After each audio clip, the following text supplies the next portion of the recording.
Yo, there he is. Yo, what's up? How's it going, Jack? Yo, Yo, yo. chilling, man.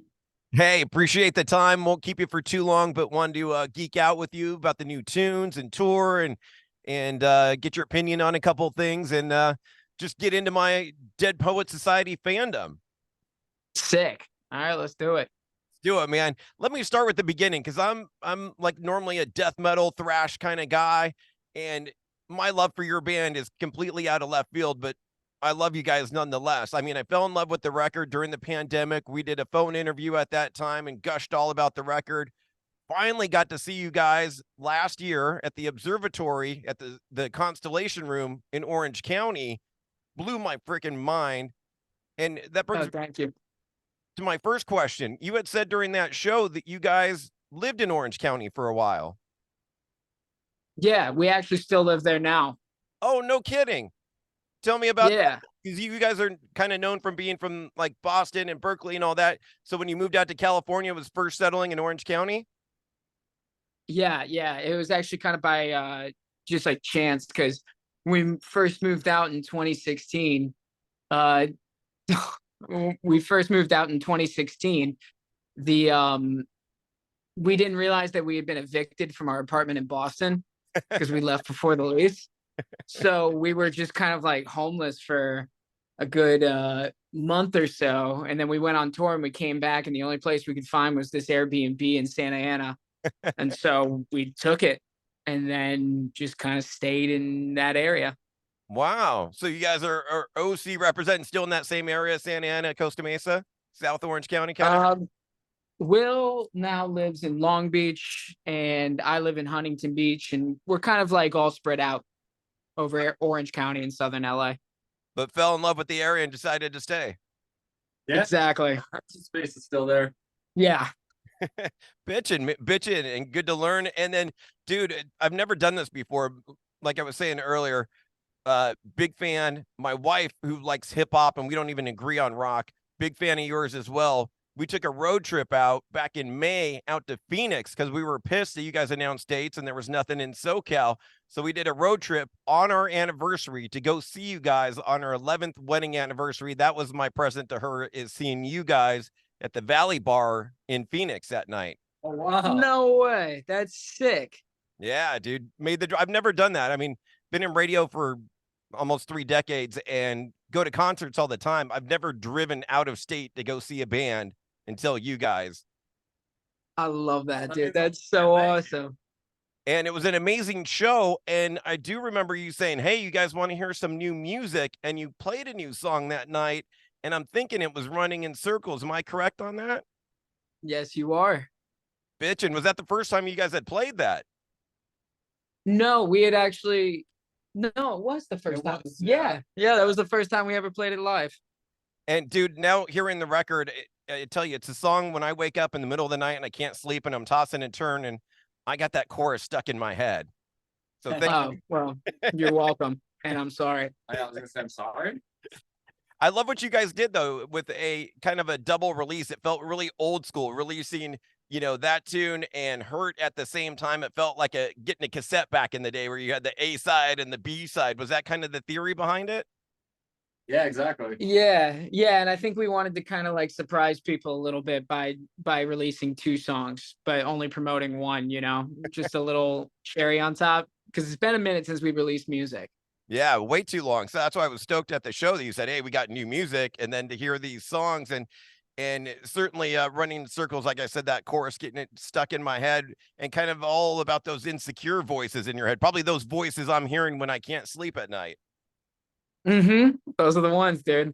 Yeah, that's what that That's why song you gotta is take all about. Benadryl. NyQuil and knock myself out. Exactly. But that's what that tune's about, right? Those voices in your head and all the negativity and trying to wash that away. Yeah. Hurt. Our guitarist wrote that song, and it's very rare that one of us will bring a song to the table and everybody just goes, "Yep, that's it." And that just happened to be one of those songs where it was just like I listened to it and I was like, "Oh my God, like yes, this is perfect." And all it needed was a bridge, and so we wrote the bridge, and that song came together just so easily because I think it just hit home for everybody in the band. And obviously, there's more than 2 songs. We have an album coming at some point next year, probably. Yeah. Yep. Very, I can't give any specific dates, but like very top of next year. Keep an eye out for that. We got more singles coming too. Beautiful. And then when did you guys work on this? Because as soon as the kind of world opened up, you guys been hitting it hard on the road there. Was it kind of in between, or did you have to set aside time aside to work on the new music? Yeah. Yeah, Yeah. we did chunks at a time, and then like even just after our last run in Europe, we had to record 2 more songs. It's definitely the fastest we've ever written an album front to back, which was, you know, concerning for us. 'Cause I mean, it takes us forever to write music because everyone's so opinionated in the band. And when we hired a producer, Anton DeLost, to help us finish the album, and he was like, "We'll write it in January," and I was thinking, there's not a chance in hell we're finishing this in 1 month. And somehow it all came together, Wow. and here we are. And I think it's by far the best batch of songs we've ever written. Well, the exclamation point is going to be a hard follow-up, but was there any sort of direction, any mission statement, or was it just kind of like the next batch of songs up for this album? You know, I think every single song we write is very song to song. We don't like to like dictate, put as little thought into writing as possible and just all feeling. And so these songs, there's a couple that are reminiscent of the exclamation point album, but there's more of an evolution to a lot of this stuff too. Interesting, interesting. One of the things I love about your band is all the different sides that you have. A song like, you know, Coda versus a song like Salt, and bringing that kind of industrial kind of edge to it. And I'm hoping there's some more of that on the new album as well. Yep. Yeah, there's we have some industrially kind of stuff. It's a mix of like Swarm and Salt and stuff. And then we also have things that are way more American blood and stuff that's like kind of like really old us too. Yeah, like you were saying, you and your wife have such different tastes in music. Same with everyone in the band. So we all come to the table with something different, you know, like a different way of seeing the song, I guess. Yeah, the big stew, it creates the stew that's Dead Poet Society. Yeah, exactly. Looking forward to it. Looking forward to the new tunes and getting into the show a little bit.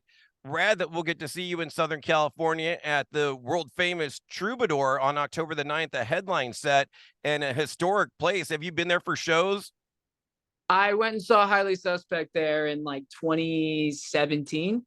Okay. Remember seeing that. That's the only show I've been to there. Have you been there? Yeah, we just saw All Them Wishes before we left on this tour. Oh, that's right. Yeah, that was a fun one. But you can really feel like the history when you walk in that place, man. That you just Oh, walk in absolutely. that first bar and seeing all the pictures on the wall and everything. Yeah, it's crazy. And maybe a couple new tunes at that show too, or just kind of sticking to exclamation point in the singles. Say that again? For that show at the Troubadour, it's going to be a headline set. Are you going to play a couple more forthcoming tunes, or just sticking to the ones released in the exclamation album? We're gonna play Running in Circles and Hurt for sure. And we have one more that's pretty well rehearsed. Maybe we'll break it out. Sweet. Hoping to hear that. And you guys are on the road right now with Nothing More. How has that been? And are you guys amazed by that big scorpion tail that they bring out with them? You know, they didn't bring it on this one. They have part of it. They have part the of it. drum bass of it. I was bummed when I didn't see the full scorpion, but Yeah. They still got part of it. They still got part of it, and they're all incredibly nice guys, and they are in intimidatingly good shape, and it makes me want to step my game up. So You have to worry about you running around with your shirt off and some black paint on the body now too, moving forward. Like, oh, you will never see me run around with my shirt off around them. Are you guys bringing any support to the Troubadour, or just local for the headline stuff? We got. Is it all local? I'm pretty sure it's local. Yeah, it's crooked.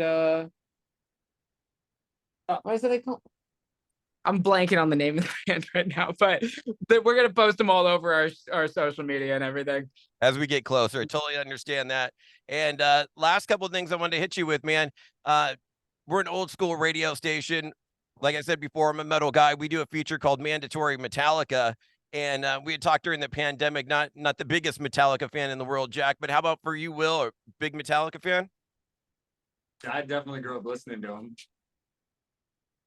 I did not grow up listening to them, but when I was in 10th grade, I had a phase where I played Enter Sandman like every 20 minutes for like a year straight.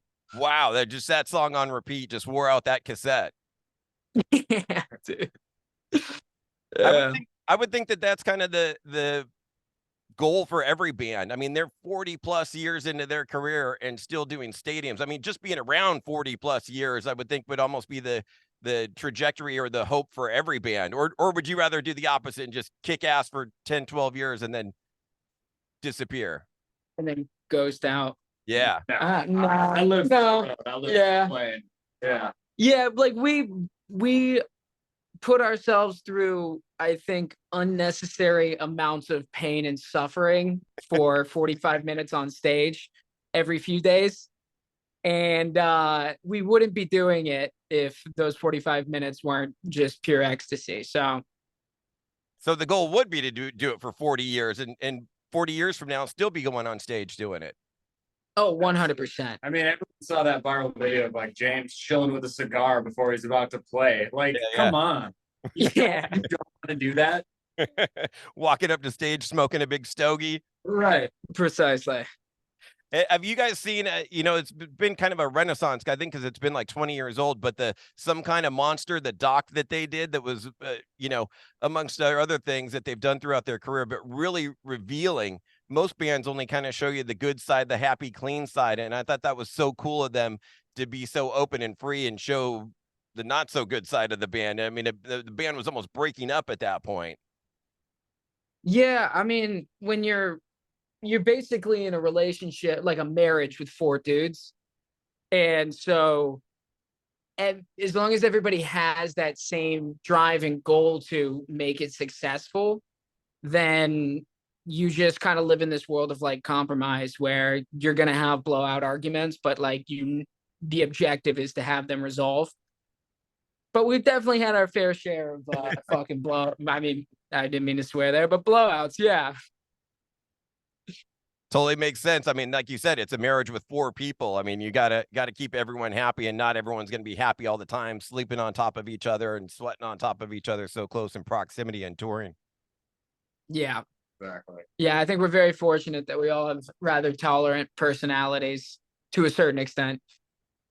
So just to put a button on the mandatory Metallica thing, Jack will play Enter Sandman for you. Will, do you have a request? I'm gonna say Saint Anger just to piss people off. Well, we were just talking about the movie from that time period, so it makes perfect sense. You being a drummer, did you have an issue with that trash can snare, or did you kind of like it for the time? I think it's a fun reference to have. Sign of the times. Right. We're at that point, but you're not strapping that on your kid anytime soon. Nah. Love it, guys. Thank you so much for the time. Can't wait to see you out there at the Troubadour show in LA. Cool, man. I'll keep an eye out for you. Look forward to it, Yeah. man. Yeah. Love to say hi to you guys in person. Thank you so much for the time and the killer tunes, man. Thank you for having us, and thank you for playing us, man. Yeah. Hope to do Appreciate something it. when the album comes out again, too. Okay, sounds good. Peace. Safe travels. Adios. Peace. Bye-bye. Bye-bye.